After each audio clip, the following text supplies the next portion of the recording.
Ouça a partir de agora o programa Acorda Bênção, com o pastor Amaro Correia. Ouça agora a voz do divino.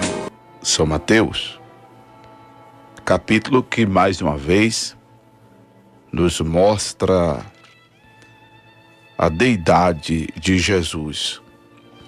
Se bem que esse é um tema central do livro do Evangelho segundo escreveu São João.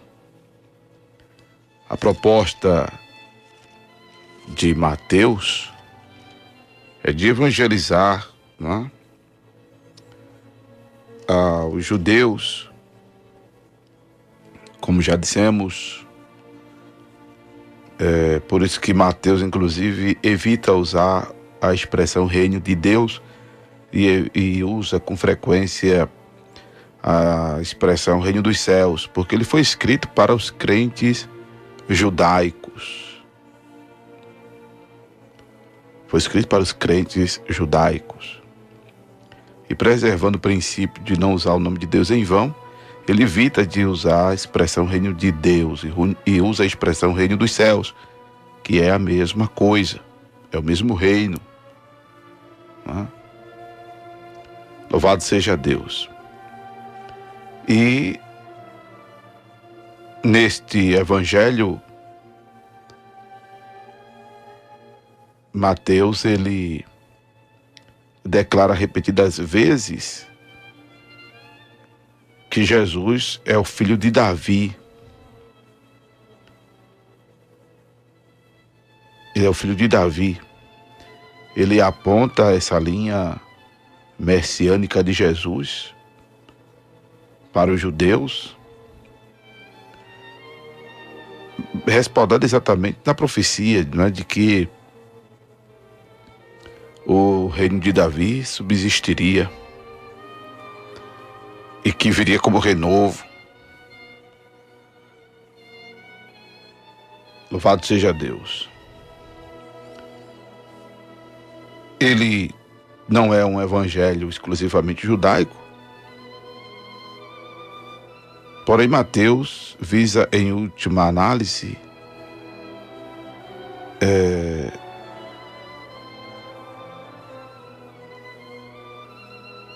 atender à expectativa de toda a igreja, né?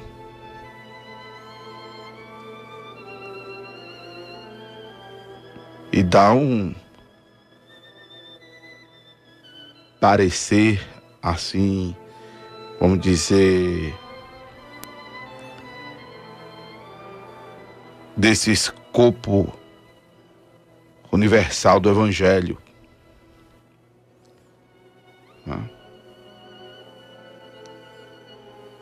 Então ele fala da vinda de Jesus, pelas testemunhas oculares.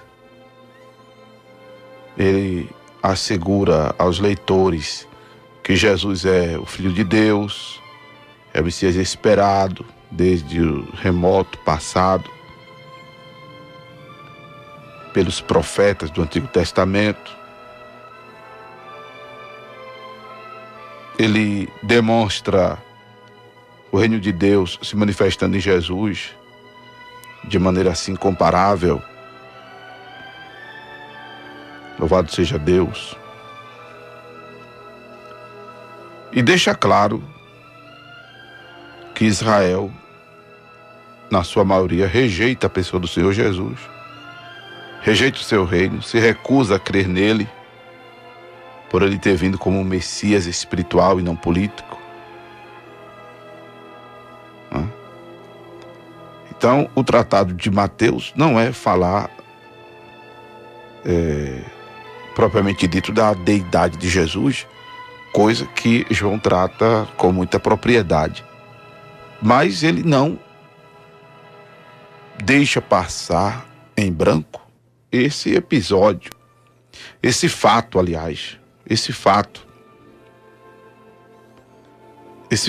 da deidade de Jesus.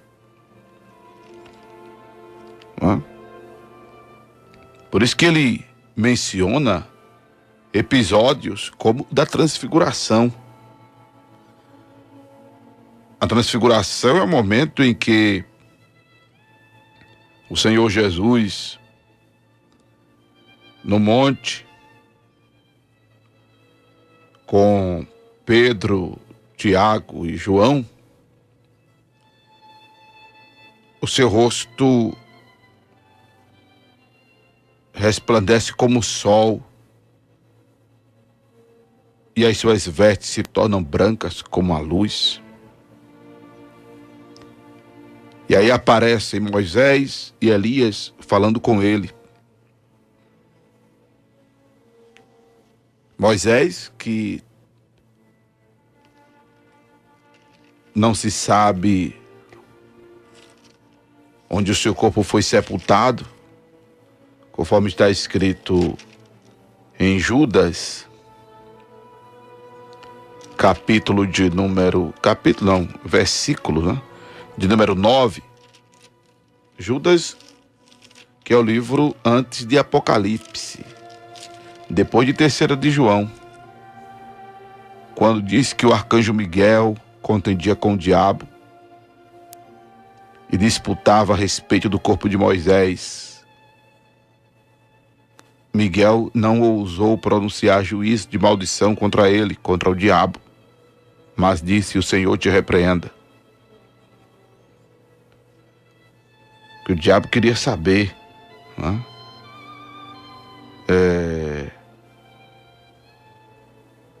Onde estava o corpo de Moisés, mas o arcanjo Miguel, autoridade celestial, não permite essa informação ao diabo.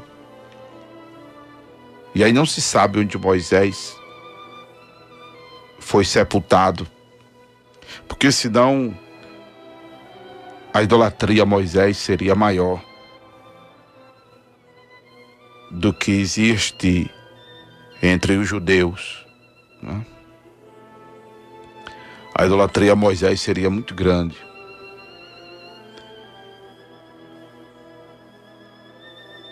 Moisés, que representa a igreja que será ressuscitada. A igreja que será ressuscitada. E todos sabem quem foi Moisés. Segundo a Bíblia, o homem mais manso da terra. O libertador dos filhos de Israel dos 4 séculos, quase 5 séculos do cativeiro de Israel no Egito. Aquele que viu a sarça ardendo em chamas, sem se consumir. Aquele que foi usado para abrir o Mar Vermelho. Aquele que foi usado para operar as pragas no Egito. Os milagres, tantos milagres no deserto. Aquele a quem foi dado as tábuas da lei no Monte Sinai. Moisés.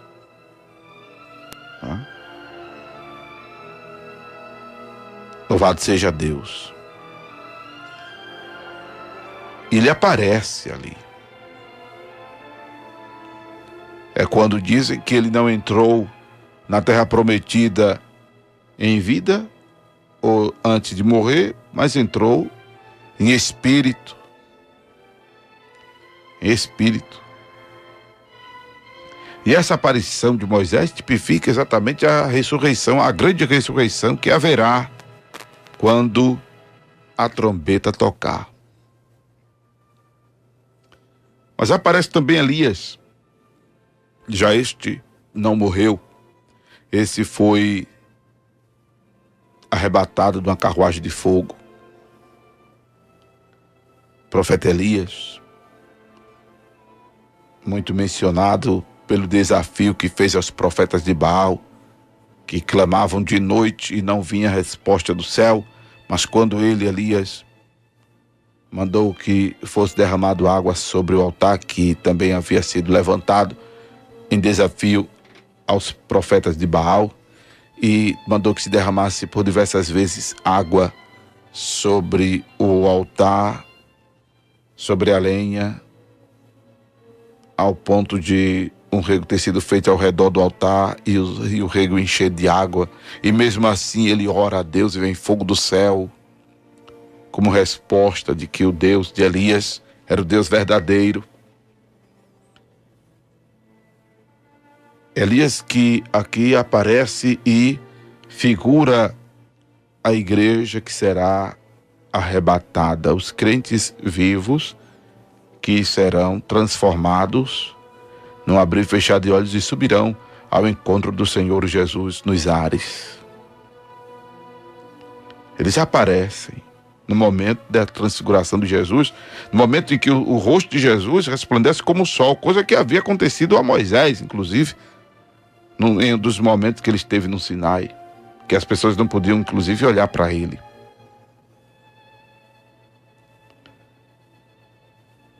E aí essa transformação, esse episódio,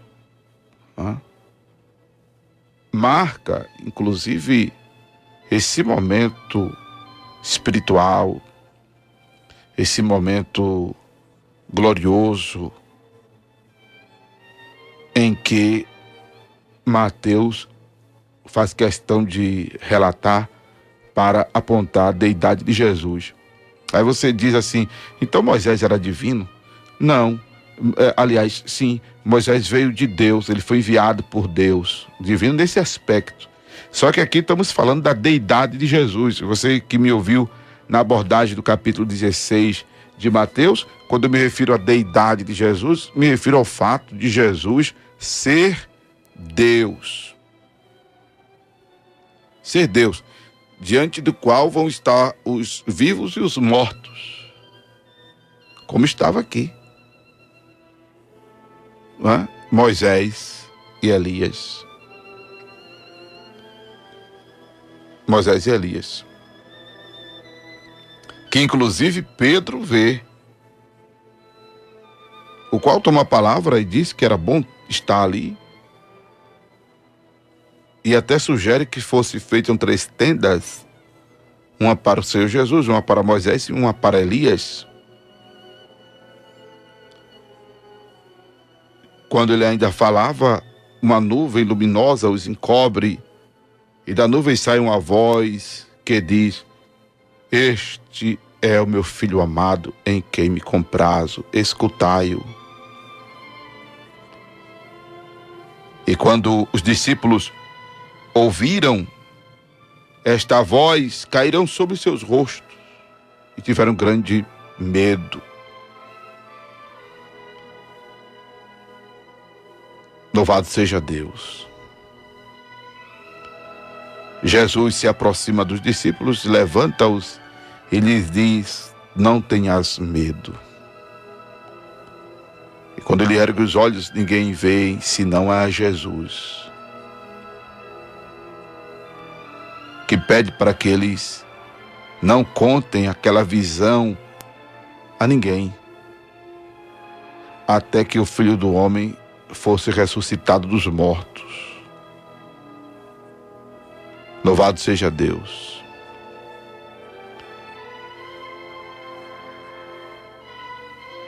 Mas os discípulos ainda fazem a pergunta de por que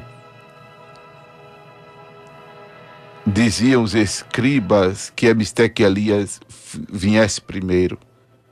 Jesus responde lhes dizendo que Elias viria primeiro e restauraria todas as coisas. E Jesus disse que Elias já tinha vindo e não o conheceram, mas fizeram-lhe tudo o que quiseram. Não é? O Elias ter vindo é uma referência à unção, à autoridade, à ousadia que teve João Batista. Isso aqui é uma expressão coloquial, isso aqui é uma figura de linguagem, isso aqui é uma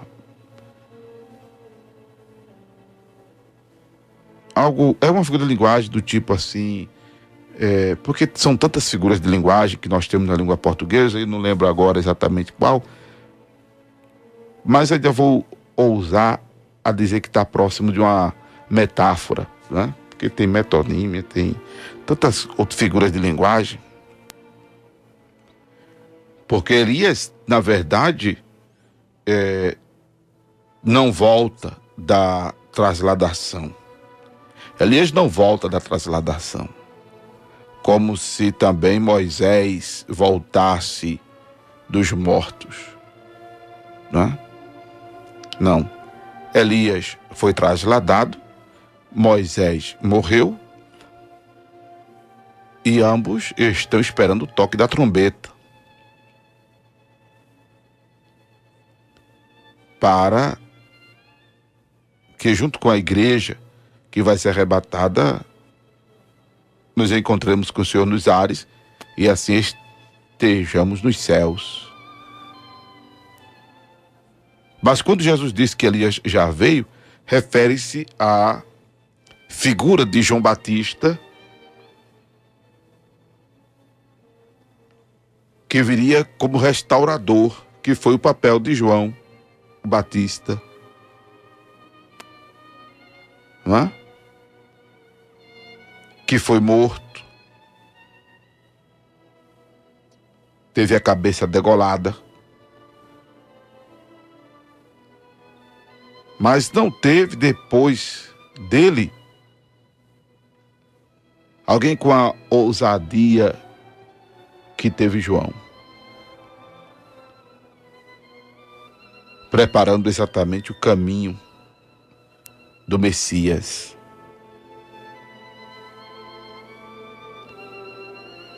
Louvado seja Deus. E os discípulos entendem que Jesus falava de João Batista.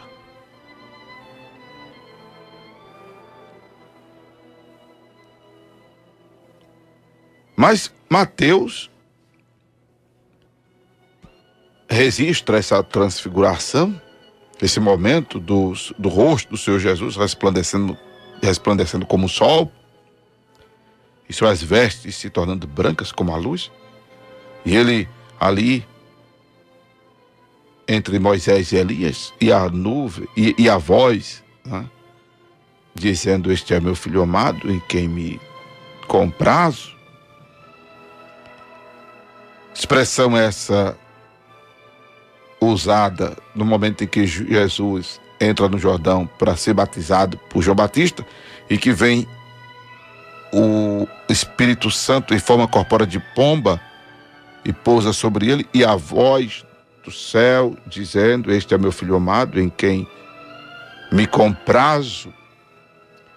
É exatamente atestando mais uma vez a deidade de Jesus. A deidade de Jesus. Atestando a sua deidade.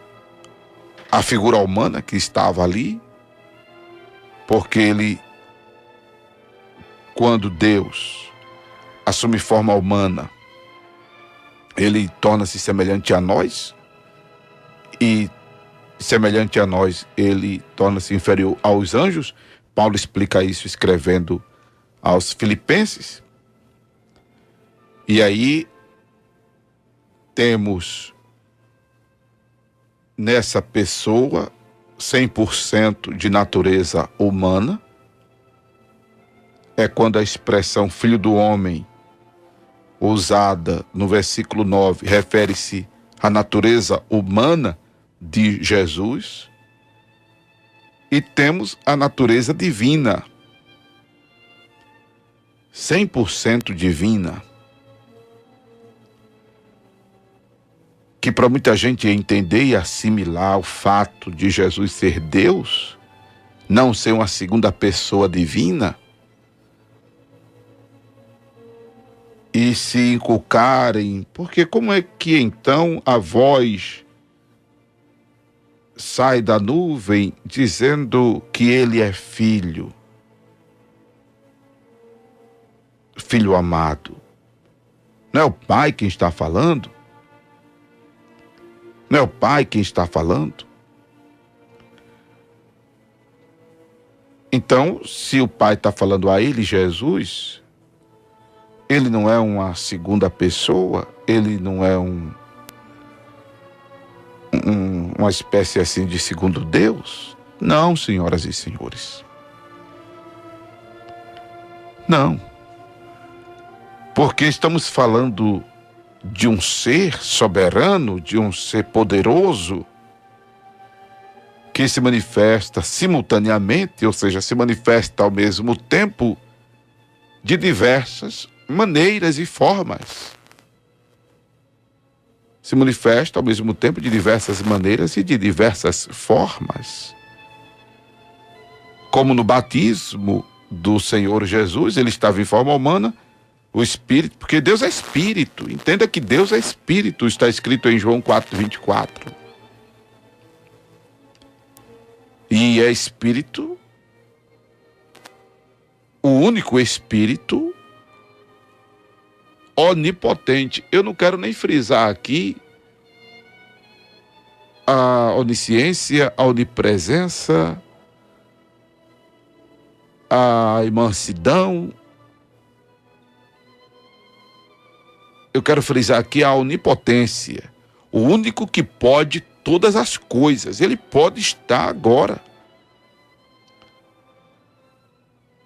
em forma humana, em forma de pomba e em espírito. Ou seja, de maneiras que ninguém o veja, porque ele é Deus. Como ele está comigo aqui no estúdio, como está com você aí, meu querido, no presídio, como está com você aí, meu querido, no hospital, como está com você aí no trabalho, como está com você aí na sua casa, com você aí no seu apartamento, com você aí no carro, com você aí na moto, com você aí na repartição, na portaria, com você que está doente, lhe curando, com você que está fraco, lhe dando força, com você que está triste, lhe consolando, com você que está chorando, lhe consolando, com você que está caído, lhe levantando, com você que está de pé, lhe sustentando, com você que está com necessidade, suprindo a sua necessidade.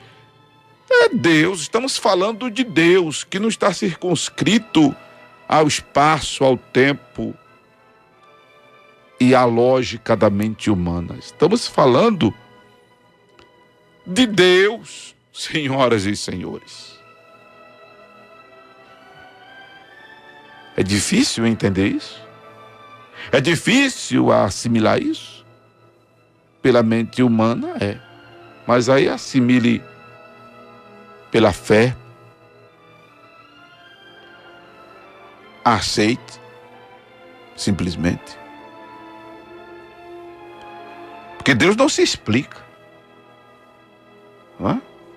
Eu só estou trazendo uma argumentação da onipotência de Deus, que se manifesta de diversas formas, simultaneamente, ou seja, ao mesmo tempo.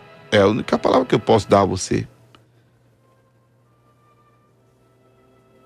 E essa forma humana se fez necessária para que ele levasse sobre si nossos pecados, nossas dores, nossas enfermidades. Essa forma humana se fez necessária para que ele morresse por nós, tivesse sangue humano e derramasse sangue por nós. Porque ele mesmo, Deus, e ninguém sabe explicar então por que isso, instituiu o princípio de que todas as coisas deveriam ser purificadas com sangue e que sem sangue nada seria purificado. Porém, este sangue tinha que ser puro, de alguém santo, de alguém imaculado. E ele, em forma humana, foi imaculado. Hebreus 4,15 diz que ele foi tentado em tudo, mas não pecou. Louvado seja o nome do Senhor Jesus. E é importante se ter esse entendimento da deidade de Jesus. Louvado seja o nome do Senhor. Porque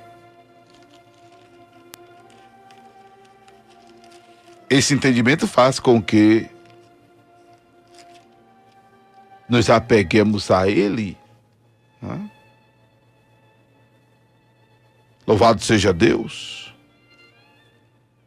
Nos apeguemos a Ele, não pelo que simplesmente Ele pode fazer, mas pelo que Ele é. Não pelo que simplesmente Ele pode fazer, mas pelo que Ele é. Jesus é Deus. Jesus é Deus.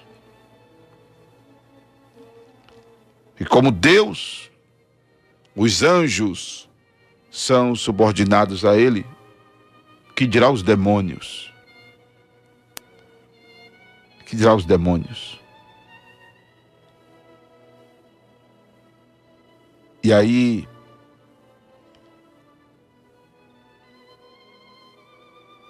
Mateus registra um outro episódio, inclusive desta autoridade de Jesus sobre os demônios. A palavra de Deus nos diz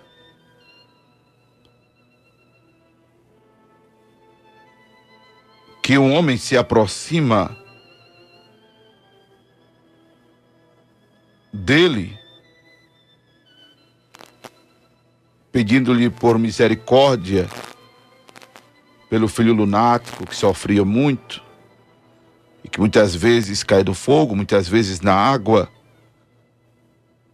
E este homem levou aos discípulos e os discípulos não puderam curá-lo. E Jesus lamenta aquilo pela incredulidade, pela incredulidade dos que não puderam ajudar aquele homem, e eram seus discípulos.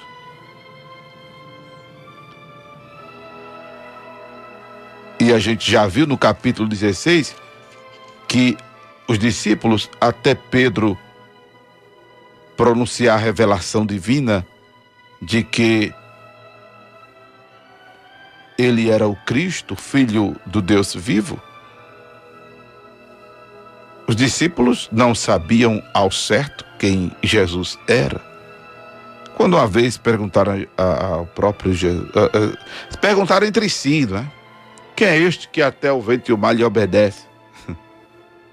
Perguntaram entre si, quem é este que até o vento e o mar lhe obedece? Louvado seja Deus.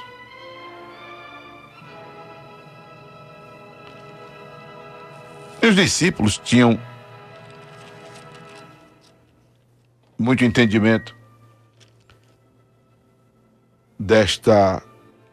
da pessoa do Senhor Jesus, com todas as evidências. Como hoje ainda tem pessoas que duvidam do poder de Deus, duvidam da deidade de Jesus, duvidam de quem Jesus é. E é essa insegurança, essa falta de entendimento ou de credulidade à pessoa de Jesus que tem feito muita gente apostatar, abandonar a fé, deixar os caminhos do Senhor, né? Deixar o caminho do Senhor em função de carnaval, em função de dinheiro, em função de status, em função de outras pessoas até.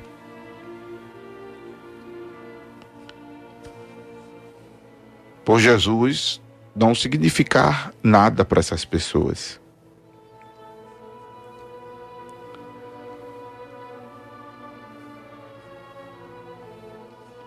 Jesus repreende o demônio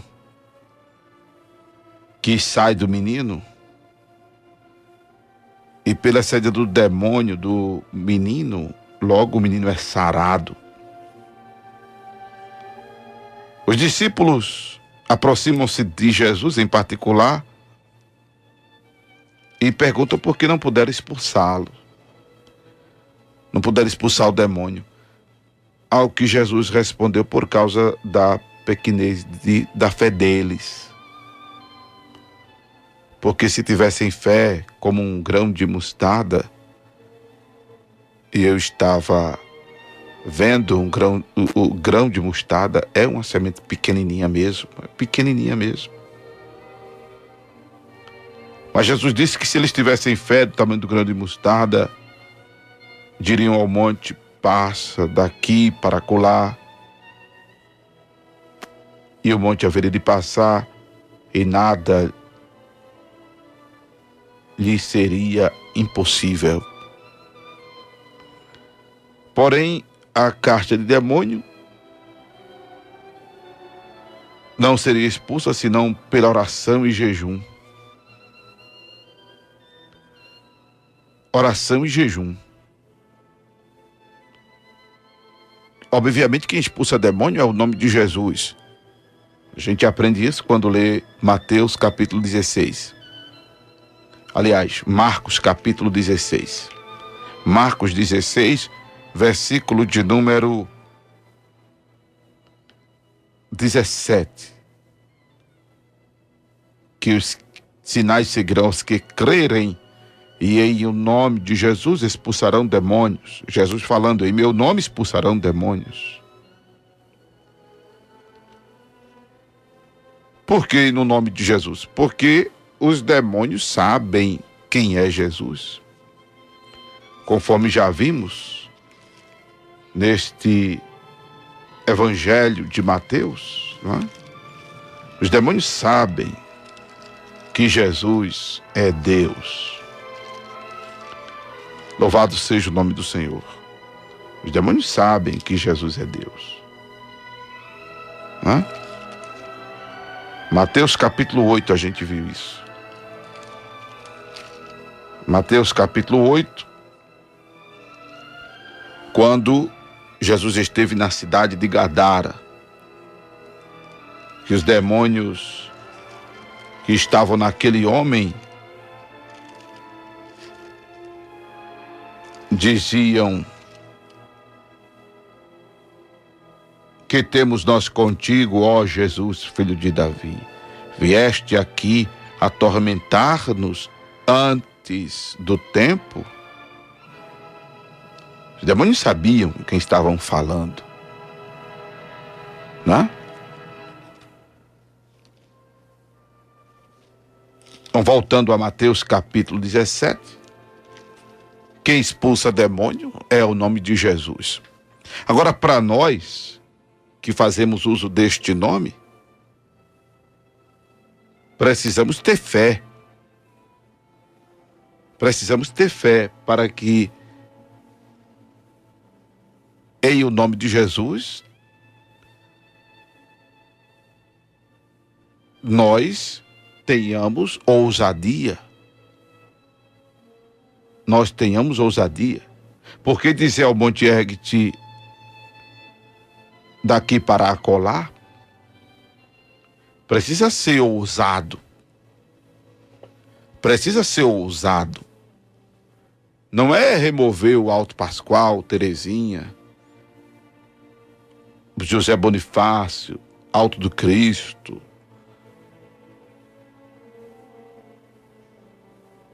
o Jordão Alto, aquela parte das URs que existe lá no Ibura, aqueles lugares altos, e dizer: ó, vamos sair daqui e vamos para outro canto. E a esse monte de terra, de pedra, de barro, de árvore, de casa, de gente sair rasgando, não é? O que há de plano e se transportando para outro lugar. É Jesus falando do poder da fé. Do poder da fé. A fé, que é um princípio divino, mas é um elemento humano, está no ser humano. E para que esta fé entre em evidência,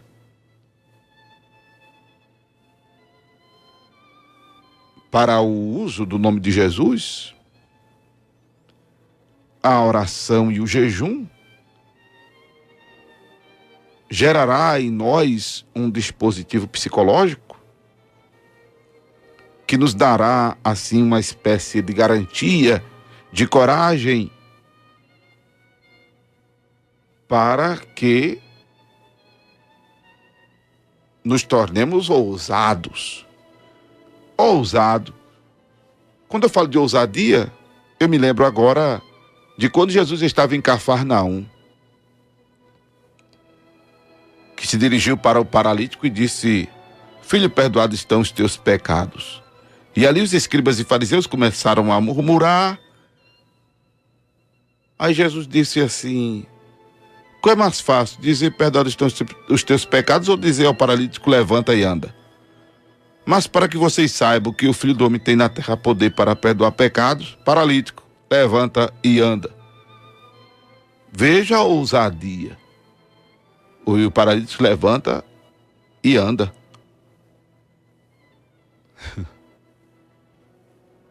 Louvado seja Deus. Aí você diz: mas aí era Jesus, pastor. Deixa eu dar um outro exemplo. Pedro e João na Porta Formosa, quando o homem coxo pedia-lhes esmola, eles olharam para o coxo e disseram ao coxo: olha para nós, não temos prata nem ouro, mas o que temos te damos. Em nome de Jesus, levanta e anda. E o camarada também se levanta e sai andando. Mas foi em nome de Jesus. E veja que o momento em que os discípulos dizem isso, discípulos que estavam inclusive com Jesus na transfiguração, Pedro e João, eram três, né? Pedro, Tiago e João, mas agora estava só Pedro e João juntos. Tiago estava ocupado em outras coisas, né? Certamente. Eles usam o nome de Jesus por estarem cheios do Espírito Santo. Estar cheio do Espírito Santo é estar em profundo relacionamento de intimidade com Deus. Ser cheio do Espírito Santo não tem muita coisa a ver com estar falando em línguas estranhas, não tem muita coisa a ver com estar profetizando, com estar marchando, pulando. Ser cheio do Espírito Santo é algo mais fino. É algo do tipo estar produzindo frutos dignos de arrependimento, é algo estar do tipo andando em novidade de vida. E aí, o falar em línguas estranhas é uma coisa que flui. O profetizar é outra coisa que flui. O discernir os espíritos é outra coisa que flui. A palavra do conhecimento, a palavra da sabedoria é outra coisa que flui. Os dons de curar é outra coisa que flui. Os dons de operação de milagres e maravilhas é outra coisa que flui. A variedade das línguas, a interpretação das línguas é outra coisa que flui. Mas o fluir dessas manifestações do Espírito nem sempre evidencia que a pessoa que estiver sendo usada esteja cheia do Espírito. Nem todas as pessoas que fluem os dons do Espírito, elas estão cheias do Espírito Santo. Mas todas as pessoas cheias do Espírito Santo, os dons fluem através de sua vida.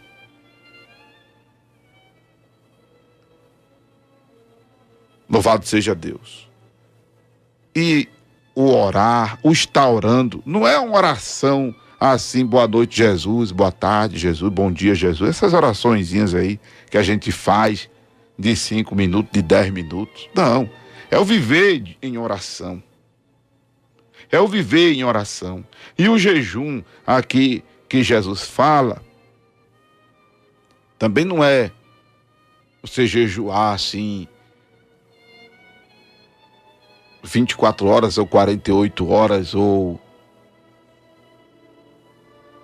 62 horas ou 72 horas. Não significa você ter que passar 3, 4, 5 dias em jejum. Até porque o jejum até bíblico, né? A gente aprende lendo o livro de Isaías que o Senhor requer do seu povo o jejum bíblico. Louvado seja Deus. É um viver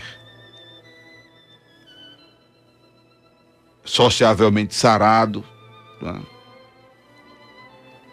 O jejum bíblico que o Senhor faz referência no livro do profeta Isaías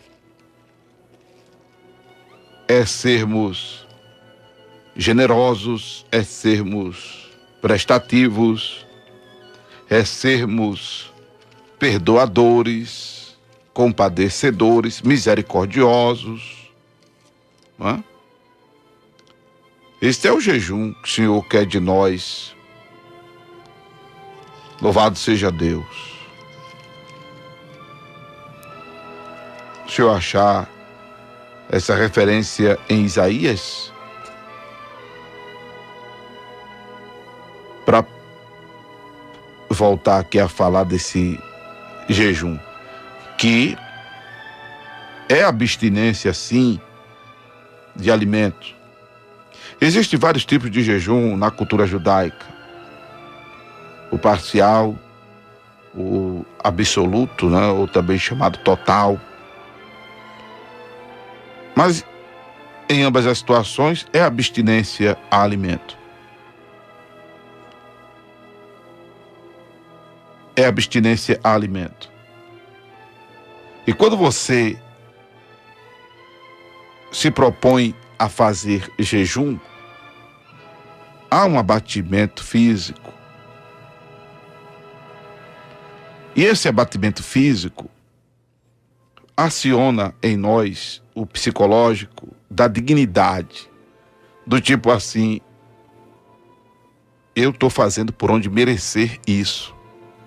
Não é que você agora se torne uma pessoa soberba, uma pessoa prepotente. Não. Até porque isso já impediria você de ser cheio do Espírito. Mas é acionado esse dispositivo psicológico que faz com que você se torne ousado. Porque quando você, por exemplo, faz por onde merecer as coisas, quando você faz por onde merecer as coisas, você não se apega a este merecimento, não é? Com unhas e dentes. Você que estuda para passar no concurso, alguém diz, rapaz, que benção, que benção. Aí você diz, você até atribui que não foi nem benção, você até atribui que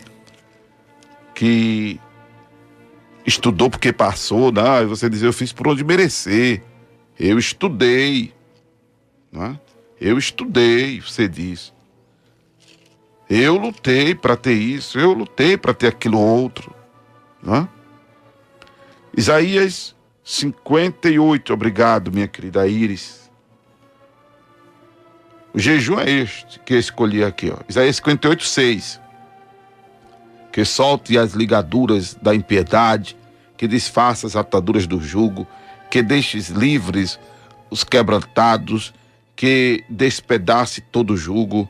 Porventura não é também que repartas o teu pão com o faminto e recolhas em casa os pobres desterrados, e vendo o nu o cubras e não te escondas daquele que é da tua carne? O jejum é esse aqui, né? Foi quando eu falei do ser generoso, prestativo, misericordioso. Louvado seja Deus. Versículo 10. Se abrires a tua alma ao faminto e apartares a alma aflita, né? E por aí vai. Louvado seja Deus. capítulo 58 de Isaías. O jejum que Deus requeria do povo de Israel.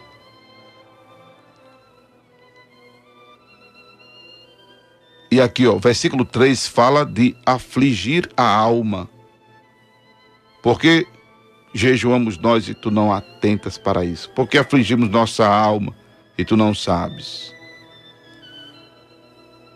Aí o Senhor fala que eles jejuavam em vão. Jejuavam, mas eram pessoas, no contexto aqui de Isaías, não é? Jejuavam, mas eram intolerantes, eram sem misericórdia, eram imprestáveis, não é? Eram pessoas ruins, eram pessoas má, eram pessoas desumanas e descompromissadas com Deus, que é o pior também. Mas uma coisa e a outra é complicada, porque quando você não tem um relacionamento sociavelmente sarado, você compromete a sua relação com Deus. A gente aprendeu isso aqui, lendo Mateus capítulo 6, versículo 14 e 15, Mateus 5 e 45. A gente aprendeu isso aqui, Mateus. Que o relacionamento sociável é termômetro da relação com Deus. Não? Então, se você só jejua, mas vive intrigado, metido em contenda, criando contenda, não ajuda quem precisa, podendo ajudar. Aí seu jejum é greve de fome. Não passa de greve de fome. Mas quando se jejua, dentro desse preenchimento de requisitos estabelecido pelo divino, né? Aí isso gera efeito espiritual também. Isso gera efeito espiritual. E aí, tomado desta dimensão, e só saberá, ou só entenderá o que eu estou dizendo, quem jejuar, ou quem já jejua. Hã? E é uma pessoa envolvida na evangelização, e é uma pessoa envolvida em visitação aos enfermos, e é uma pessoa envolvida com o propósito de o nome de Jesus ser glorificado, aí saberá do que eu estou falando, aí entenderá o que eu estou dizendo.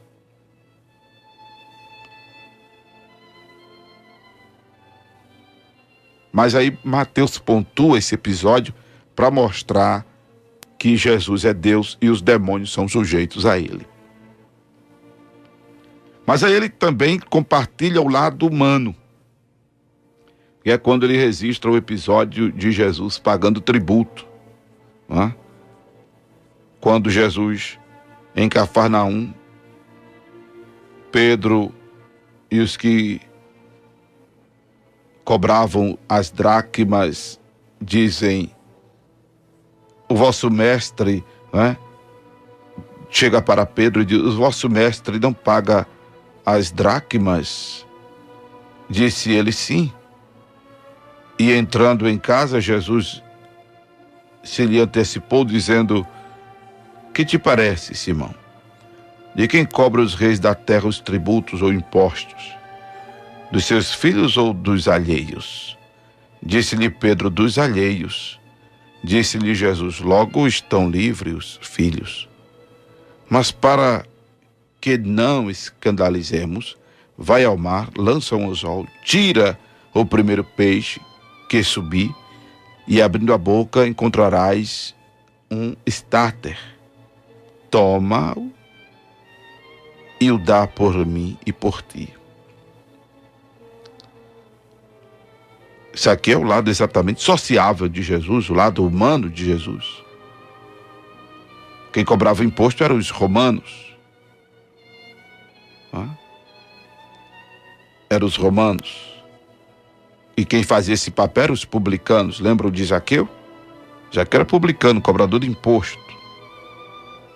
E como cidadão judeu, os impostos tinham que ser pagos, e Jesus cumpre também o seu lado sociável. Porque Jesus andou direito em todos os sentidos e aspectos. assumindo forma de homem, diz a Escritura, ele foi obediente até a morte e morte de cruz. Pelo que ele foi exaltado soberanamente, e o nome que tinha, o nome que lhe foi dado, ficou sobre todo o nome, exatamente por ele cumprir toda a lei. E a este nome vão confessar toda a língua, e perante este nome vão se dobrar todos os joelhos e confessar que ele é o Senhor. Bendito é o nome de Jesus. Bendito é o nome de Jesus. Amém, amados? Então precisamos estar conscientes de que Jesus é Deus. E por ele ser Deus, devemos adorá-lo, servi-lo e viver em função dele. Não simplesmente pelo que ele pode fazer, mas pelo que ele verdadeiramente significa para nós. Amém? Não abra mão de Jesus por nada, não abra mão de Jesus por ninguém, porque Jesus é Deus. E quem tem Deus tem tudo. Quem não tem Deus não tem nada. Você acabou de ouvir o programa Acorda Bênção, com o pastor Amaro Correia.